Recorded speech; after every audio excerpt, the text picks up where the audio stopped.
Well, good morning, everyone. Let's see if we're all up here. We are. All right. Well, good morning again. I'm Jan Erickson from Stepping Aside, and welcome to Somewhat Daily Tarot and Rune for the 17th day of September 2019. Well, we have an 8 energy today, which is leadership and universal consciousness awareness. So it's not just harmony, but it's a greater level of it. Think of a leader who is aware of the common good, that can make a decision about something that doesn't necessarily do anything for him, in the immediate sense, but it's there for the greater good. It's the ability to see it that way, to not just simply go for what's going to work for you, but what's going to be best for everyone. So that's what we really look at when we look at the 8 for today. So that's a lovely way to start a Mars day, or excuse me, a Tuesday, Mars energy today. If this is your first time here, welcome. We chat a little bit before I get started as I'm shuffling. Otherwise, you just have to listen to me shuffle cards, and that's not fun. So, although, have you noticed that there's this thing out now, this new deal where people whisper and make weird sounds into microphones? Maybe we ought to consider it like that and just be real quiet and hold these up to a microphone and do it. That would be weird, though, wouldn't it? Bill Maher did a thing on it one night on Real Time, and it was hilarious. Just hilarious. I really had no idea it was a thing until he did that. So I get my cultural news from Bill Maher, evidently. Anyhow, let's take a look at, one thing I forgot to mention yesterday is that the weekly Rune and Moon is up, or maybe I did, but I don't think so. Since I had to do this thing 4 times yesterday, we'll see how well today goes. I was in so much pain yesterday. I still am, but it's better. So that's good. And I feel like it's better enough that if I don't do anything stupid, which I usually do, then to re-injure myself, it's like, okay, let's clean the whole house from top to bottom. I can't walk very well, but I'm going to clean the whole thing. I'm feeling better. So, same way if I get, like the flu or something. I don't get the flu anymore, but when I used to, it would be the time I was really sick or something, and I actually could not get up out of bed, that kind of sick. Of course, my instinct is to get up and clean the house. So it's hard for me to get well because I don't take the time, evidently. I don't know. It's like suddenly if I can't do something, suddenly I want to, and I have to do it. It's like I'm driven to do it.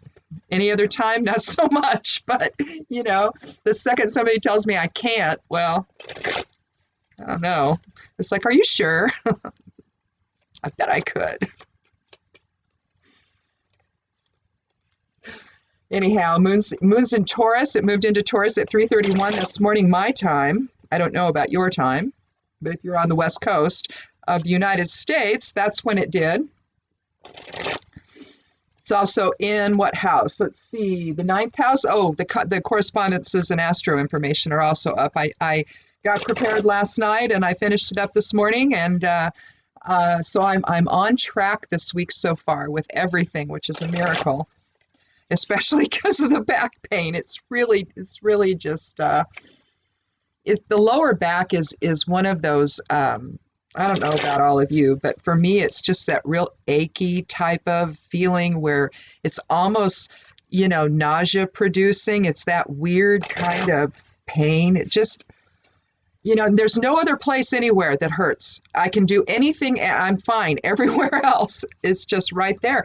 And it totally takes you out of life, out of doing anything. It just totally messes you up.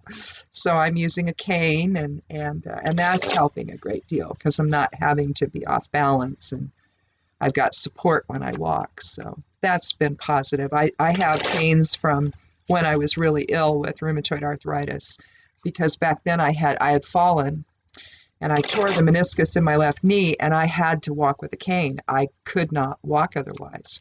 I was way too unstable. I would fall, and it was awful when I was really ill. But thank you, cannabis, and that concentrates took me into remission. So, we talked about this the other day. If you're ill, you don't necessarily have to be. You live in a cannabis state, check it out and see what concentrated forms of cannabis, raw cannabis in your smoothies and juices, what all that can do for you to help you heal.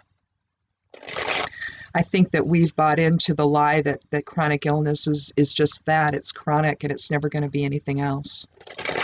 And I don't know that needs to be the case.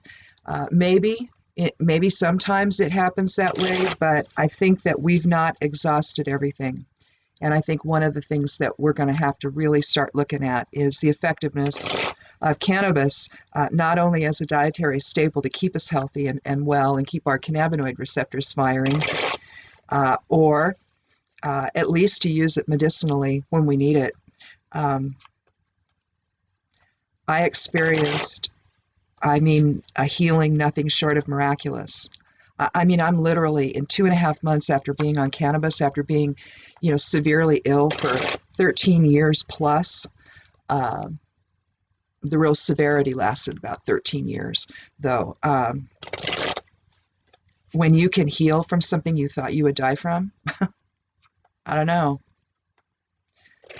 An awful lot of people are finding that their health returns using cannabis medicinally, and I don't know. I realize it seems counterintuitive. We've always thought of cannabis or marijuana or pot or weed or whatever you want to call it as a drug, a mind-altering drug. It doesn't alter your mind. You don't hallucinate. You don't, whatever nonsense. The only thing that happens is you relax.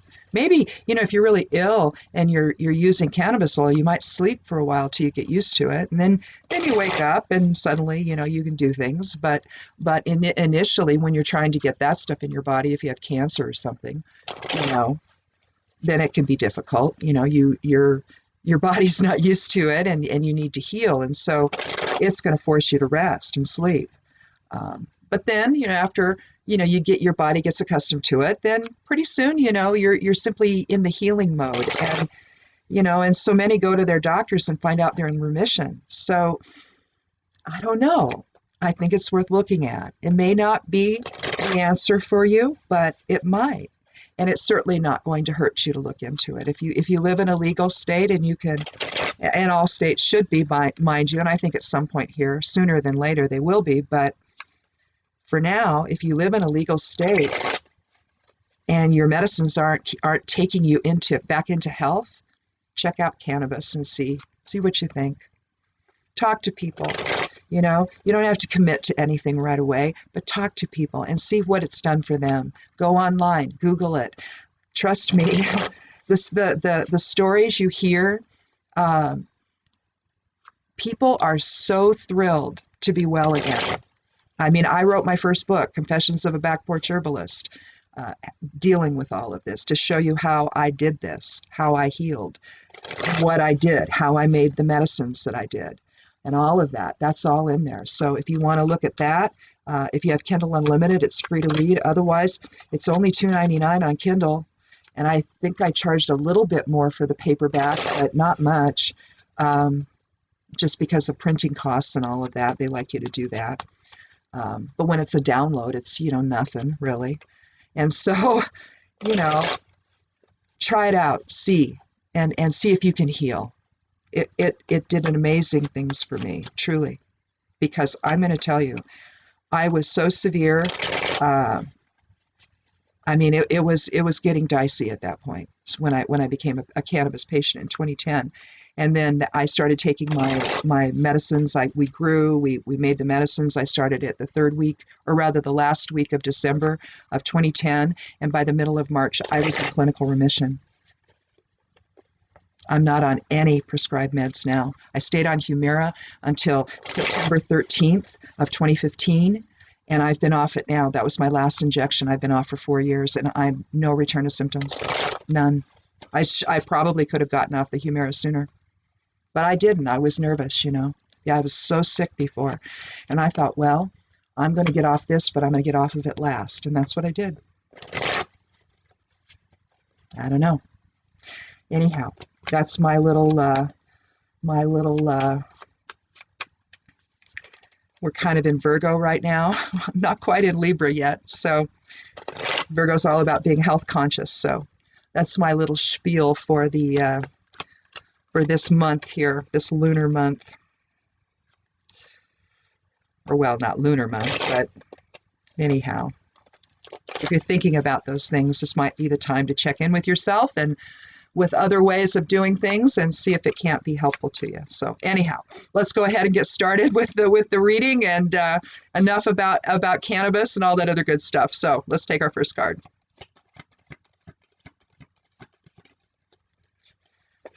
9, 10, 11, 12, 13. And if it is your first time here, I do take the 13th card each time. I'm going to take probably 3 to 4 cards for the reading. I just like to do it this way for randomness sake, at least here. When I do regular readings, I just lay the cards out. But for here, I'm going to do it this way. Well, we've got Pentacles again today. It is the 8 of Pentacles, again, aligning with an 8 energy. Our foundation is universal consciousness, you know. We are spirit inhabiting these bodies. The bodies are just an illusion. We're all here collectively to experience whatever we choose to experience ahead of time. But here you see progression. You see even progression. He's working his trade. He's working his craft. He's not, though, an apprentice at this point. He's somebody that isn't learning. He's just progressing, and he's maintaining this wonderful flow.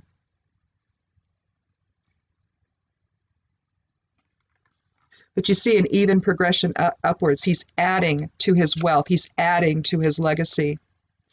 You know, when we think about that, how do we do that? You know, how do we add to legacy? And what is legacy? You know, we can think in terms of finances, which Pentacles suggests, but that's not all the earth element is about. It's not only about our finances. It's about who we are, basically. Who we are as individuals. You know, are we service to self-oriented? Are we service to others-oriented? Are we kind? Are we compassionate? And I realize some of that, you know, we're talking about water element there, but the earth, you know, everything sort of converges onto the earth, doesn't it? You know, your air, fire, and water, all of those elements converge into manifested form. So consequently, you know, when you're looking at any of these cards, really, in fact, you can oftentimes see them, you know, with the air element, you'll often see, you know, evidence of water around. And so you'll see other influences on these cards. But here, this is predominantly, you know, earth. It's Pentacles. It's our legacy. It's finances. It's the Akash. It's the whole aspect of creation, basically, as it's manifested into form. And so the Akashic record is definitely included in that. You know, all of our past lives, all of that. And you can see, really, if you look at this in terms of the manifestation of collective consciousness into form, then you could even consider this as 8 different past lives if you wanted to. You know, so I'm just using this as an example to show you that Pentacles sort of incorporates a whole lot more than just simply the earth element itself. And finances, it's more than that. It's really who we are after we get here. So here we see higher self informing all of that, don't we, with the 8.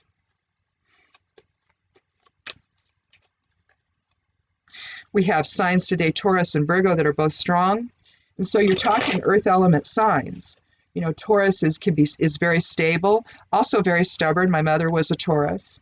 My oldest son is a Virgo. He's very diligent, very focused, very practical, methodical, little hyper focused on health sometimes, you know, but that's okay because he gets out ahead of things. And so that's a good thing.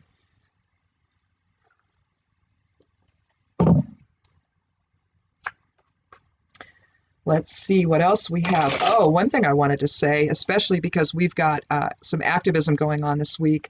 I think there's is there a climate protest on Friday, I think? I think there's one in maybe DC. It's probably around the country.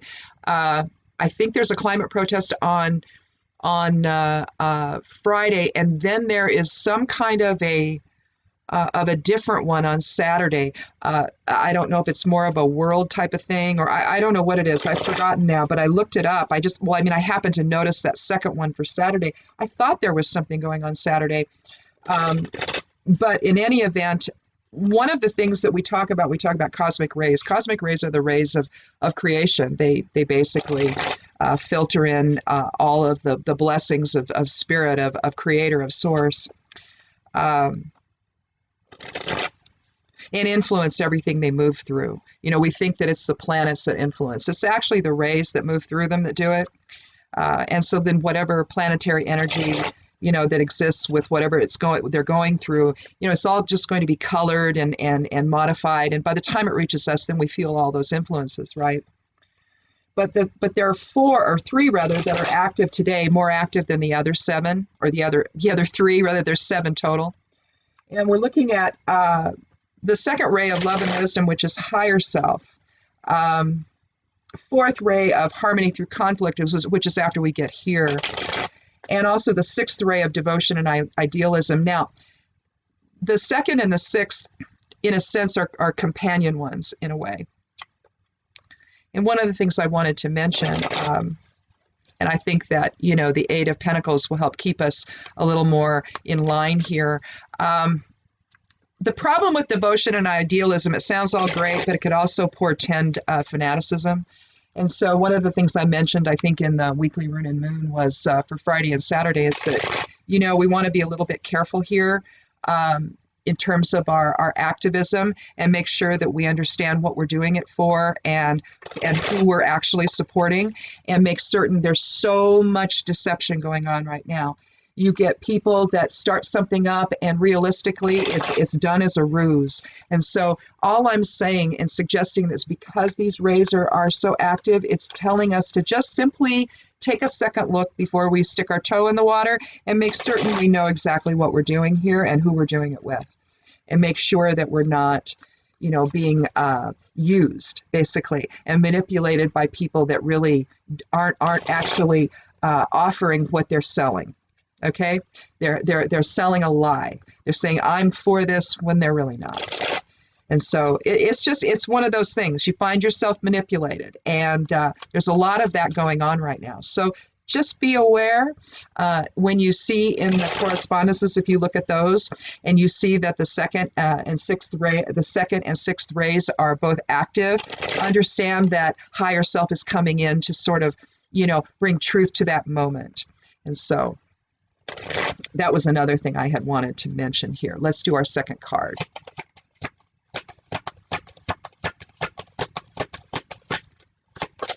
So just lots of stuff going on today out there in the astrological world. Let me try to draw it together here with the cards. Here we have the first card of the, not the first, but card one of the major arcana. Card 0 is actually the first, the Fool. We have the Magician. All things in alchemical balance. It's the as above, so below, one of the as above, so below cards of the major arcana. He's holding a scroll to spirit, the word of God, or the word of the creator. Blesses the creation. He's got his left hand, his receptive hand, pointing down to earth. He's encompassed by garlands and flowers and abundance. And you see all four of his tools on his table there, all representing the four elements. You've got pentacles there for earth, the chalice for water, the sword for air, and the wand for fire. So all elements in balance. You see the lemniscate above his head there, talking about, again, even progression, just like in the 8.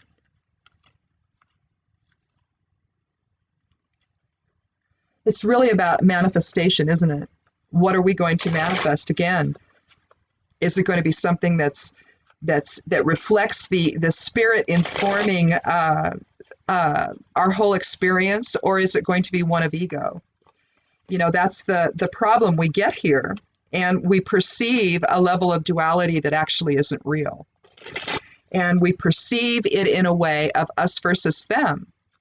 We see differences in gender.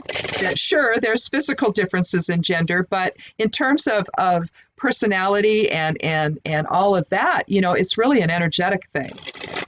We get people that are Mars oriented, and maybe have a little more passion and eagerness and maybe sometimes they're also arrogant, and then you'll get people that are just too passive, maybe that can't seem that water maybe is not as strong in them as it should be, or maybe it's too strong and they're too emotional, they can't find their own balance. And that's the whole idea behind the magician. How are we going to manifest all of these elements in a way that moves us forward in life? So in a sense, even though the Eight of Pentacles is not a major arcana card, so it's not technically a soul archetype card, because of the 8 quality of it, that numerology, we're still looking at a card of spirit, aren't we? And right now we have a numerology together here of these 2 cards of 9. So we had leadership and universal consciousness combined with new beginnings and wholeness and unity. And so now we have a sense of completion, don't we? It's like we're fully in our manifesting power today. And given that it's a Tuesday, it's perfect for that. Let's see. It looks like Earth is dominating, though. Even though the other elements are in balance together, they're a lesser influence. And so really whatever's going on today in our lives has sort of an earth focus, or a real personal, grounded, everyday life, routine-oriented focus. And that's the other part about this Eight of Pentacles. This is his routine. This is what he does every day. Let's do a third card.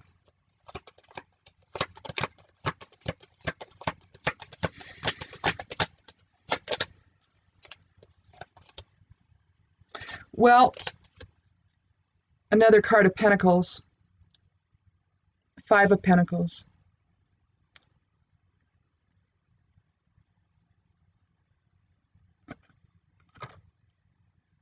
I'm definitely going to do a 4th card here because I'm not really sure. Maybe we need to move the Magician to the 1st card. Let's move the 8 to the end. Let's move the 5 to the beginning. We can look at this. I'm going to do a 4th card. We can look at this one of 2 ways. We can look at this as there was something that happened. This is about destitution. This is about moving against challenges and about there being solutions on the other side of that window, but nobody seems to either see it or offer. So there's a sense of reciprocity here. 5 is about the pentagram. It's about protection. It's about all elements in balance. Everything. Now, this could be something that you're needing to learn, learning how to ask for help, learning how to offer help, learning how to look up from what's happening in your life, the misery that's in your life, and look around and see what else is going on, that maybe there is help there and you just can't see it because you're so caught up in what's going on. Here they're battling the elements, and so there's a lot coming in on them. So it's not just on them here. And so that's why I say there's help on the other side of that window. It's likely a church. Where are they? Why is the window closed? Why is the priest not out there? Why is the pastor not out there? Making certain that people are taken care of it, that are out there in the elements. But here we have change. Now, into an area that's not good. So then we have the Magician. We can take the bull by the horns and bring things back into balance for us and begin manifesting something that is for others as well as for us in terms of the greater unified consciousness. I mean, realistically, you're looking at awareness here. You're looking at the awareness of this man, not only for himself in the 8, but for others. But there had to be some kind of manifestation, some kind of transition, some kind of change. So the 5 is about change. And again, if you look at this 5, 4, and 9, you're still coming up with 5 numerologically. So I think that what this is telling us, and maybe we don't need a 4th card, maybe we don't. Maybe we don't. I think that what this is saying is that we've had some difficulties to where maybe we're not quite aware of what help is out there. We're so, things are so difficult. In the 5 of Pentacles, they really are. They're battered, they're bruised. One's on crutches, no shoes. Well, one has a shoe on, a boot on, but the other foot is bandaged. The other one doesn't have any shoes on at all. And the one on the crutches is almost looking up at the sky going, why me? Why is this happening to me?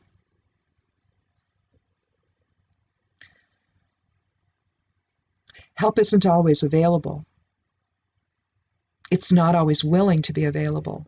It's there, but it's not always willing to reach out and offer a hand and assistance. And sometimes we just have to do it ourselves.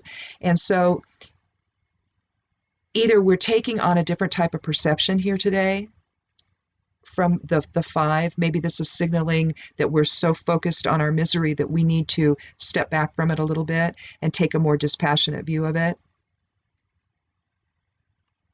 But clearly there was a change. So either we were working diligently, something happened, and we began manifesting something that wasn't so good. Or something began manifesting that wasn't so good.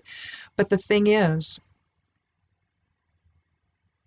we manifest our experiences. Perhaps before incarnating, we decided we want to experience something that's difficult. Maybe in a past life, we were somebody who wasn't as willing to help others. And so now at the 5 of Pentacles, now we're in the position of needing help from others. And no one seems to be there, either because we don't recognize help when it's given, or we can't ask for it, or maybe we are in a situation like with our government right now, where it's a weird experience now. It is, we've always had the sense in any type of a country of us versus them in terms of the populace and the government, right? That's not uncommon, right? You're always going to have people that aren't happy with what the government's doing. It's just right now, it's a whole bunch of us. And there seems to be such a meanness about things now that it's all about putting money in the pockets of a few at the expense of everybody else. And it's almost like, we need a change from that.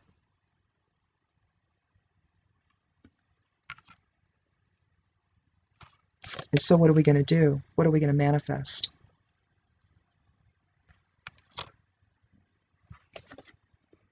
I think we want to manifest this, where we're back to working diligently for ourselves and our families and the town we live in. Maybe we're a craftsman and we rely on everybody to hire us, so that we can make a living. Let's take a rune.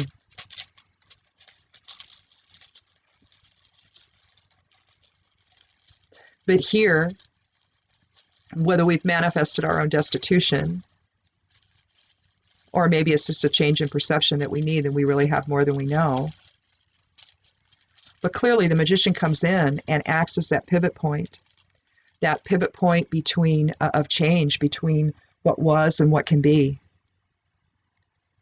Here we have Yira, which is balanced energy exchange. It means the year, it's an as above, so below rune. It's comprised of Kenaz, forward and reversed, so the light expressed outward, the light of spirit expressed outward and inward. I'll show you what I mean by that. Some of these runes are actually bind runes in and of themselves. But here you have Yira. And then you also have Kenaz. It's comprised of Kenaz, forward and reversed, is it not? There's Kenaz. Good Lord, what is under my fingernail? I was weeding yesterday when I shouldn't have been. But you see something, it was up high, so I grabbed it. I didn't have to bend over. But I took a walk out on the deck and I don't know. I can't do that. My husband wanted me to take a walk out by the broccoli. I'm like, no, no. A, it's going to be hard to get out there, and B, I won't come back. I'll do things. You know me. But in any event, you're talking, the light turned inward and outward.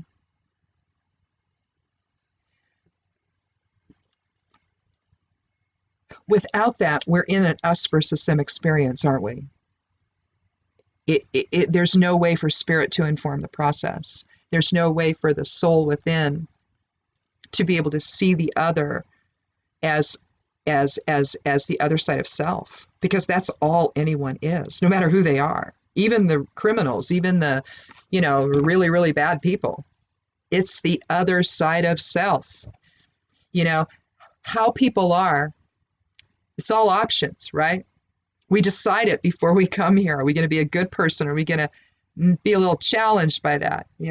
What's really going to happen in our lives? And then from there you get the overall theme, right? And then it's all of these interactions with others that, are typically done ahead of time. Okay, I'm going to be your mom. I'm going to be your dad. I'm going to be, your neighbor, your annoying neighbor, or whatever, right? But if you think about it, all these so-called people in our lives, right, are helping us to provide the experience for which we want to grow from, right? If you decided to have a real challenging life, well, probably because you were challenging to other people, in other lives. We come here to experience the totality of experience. It's not about, so we're different genders depending on the life we live, the lives we live. We're different genders.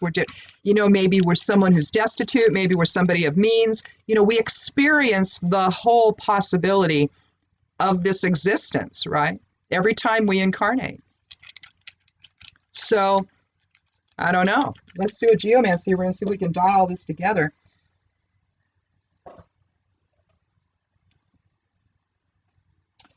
Well, let's see. I've got a single dot for fire, a dual dot for, is that, no, that's not conjunctio. What is that one? I got to look this one up. I'm not sure. Oh, it's a missio. Okay. Okay. Now, if you've never seen geomancy done, go over to the blog at Stepping Aside. I'm steppingaside.com. I do a geomancy reading once a month at the beginning, also a tarot reading at the month, in addition to everything else I write about. But geomancy is an older divination tool, and it's a series of dots, basically. You can do them a variety of ways. I choose to do them with 4 runes. I use 4. And on one side, you'll have 2 dots, which is passive. On the other side, you'll have a single dot, which is active, and then I code it based on what element it's going to be. This is going to be earth. And so what we have here with a missio, we have loss. And that's what it looks like. It's put in the order of fire, air, water, and earth. So air and earth are both passive influences today, and fire and water are active. And so will and emotions. Now, loss can mean an emotional loss. It can mean the loss of something.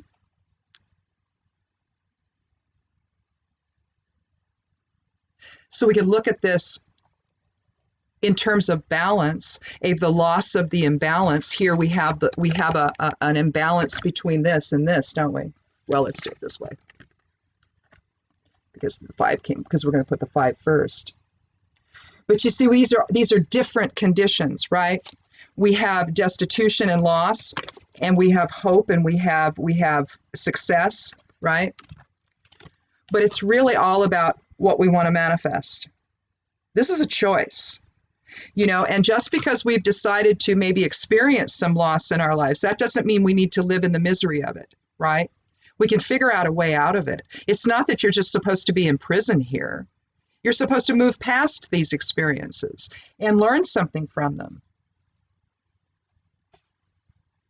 So, anyhow. So let's lose a little of the perspective on misery and not being able to ask for help and being able to see what's truly going on here. You know, if this is nothing that they've done themselves, if it's something that's imposed on them, they need to understand that. And whatever they need to do to get out of that situation, they need to do that.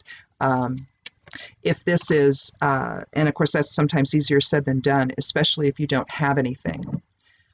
But at the same time, it doesn't mean that you can't start thinking about how you can manifest something better. Don't be afraid to ask for help. Some of it is actually still out there, you know. Right now, with our country, though, things are in a very, I hate to say austere, but yet it's the word that keeps coming up. It's the whole notion we saw a few years back, some of these countries in Europe that were what was it, Greece, that was practicing a weird form of austerity. It's like they're taking everything away from everybody. Well, you can't do that. It does. You can't do that. You can't transition somebody away from welfare to nothing. If you're somebody who cannot make it without food stamps, you can't simply take that away from people. You can't. If you've got children, they have to be able to eat.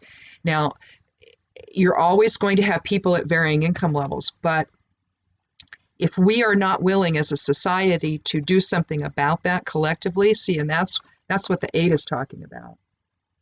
There has to be a collective answer to society's problems, basically. One where we recognize that not everyone is going to be at the same level, but there's something societally we can do to at least get people up to a given level, you know, to where everybody's functioning at a level that they can at least do that function, right? So if this is a societal thing, if this is countrywide, if it's reflective of what we're doing here, it's showing a transition away from something that isn't getting us anywhere to something that will. There's the attitude of us versus them that we need to lose.